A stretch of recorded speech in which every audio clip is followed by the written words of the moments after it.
Hey cool cats, Roz and Neko here. Welcome to the Kitty Corner videos. Kitty Corner videos are going to be final thoughts of other games, anime, manga, and other various Otome topics that I've already discussed before. They're kind of like Kitty Corner complaints, Kitty Corner comments, Kitty Corner compliments, whatever they may be for the final thoughts following up on a previous review. Today I'll be giving my final thoughts on Bustafellows.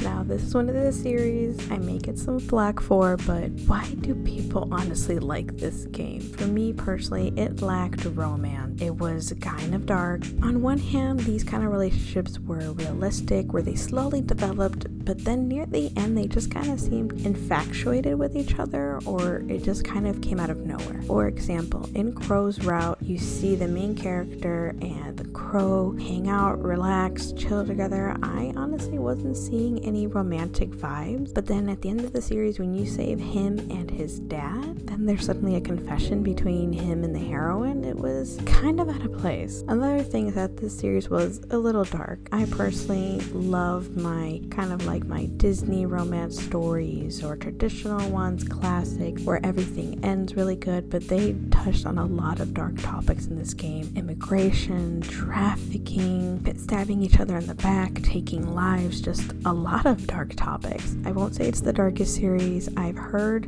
and seen, a little bit darker, but that's one of the things that kind of pushed me away from the game. The characters also were kind of mediocre at best. Not all of them were interesting, but it's more like not all of them stood out or anything. They were just kind of there. That I'll attribute to the pace of the game, where things are more realistic, as much as we like to admit it or not, and so are the characters. There are people that have those types of jobs and have to do those types of things. Now, onto the things that I did like about this game. There was a lot of content. You got multiple side stories, after stories, when you finished a character's route, and that ending for the circle story, oh my gosh.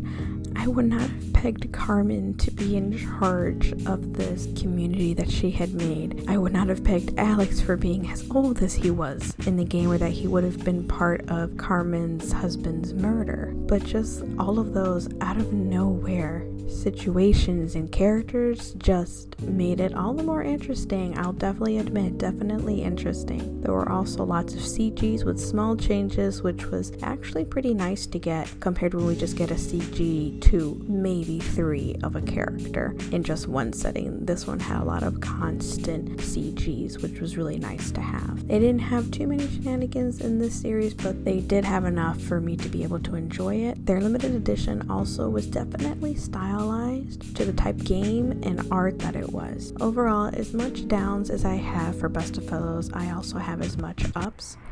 But I would like to know down in the comments below, what did you guys think of the game? What were your favorite parts about it? What made it stand out to you? Especially for those whose Bustafellow is their favorite Otome game of all time right now. I would love to hear your thoughts. And while you're down there, hit that like button, subscribe for more, and follow me on Twitch, where I stream these games live with my VTuber model. I'll see you cool cats next time.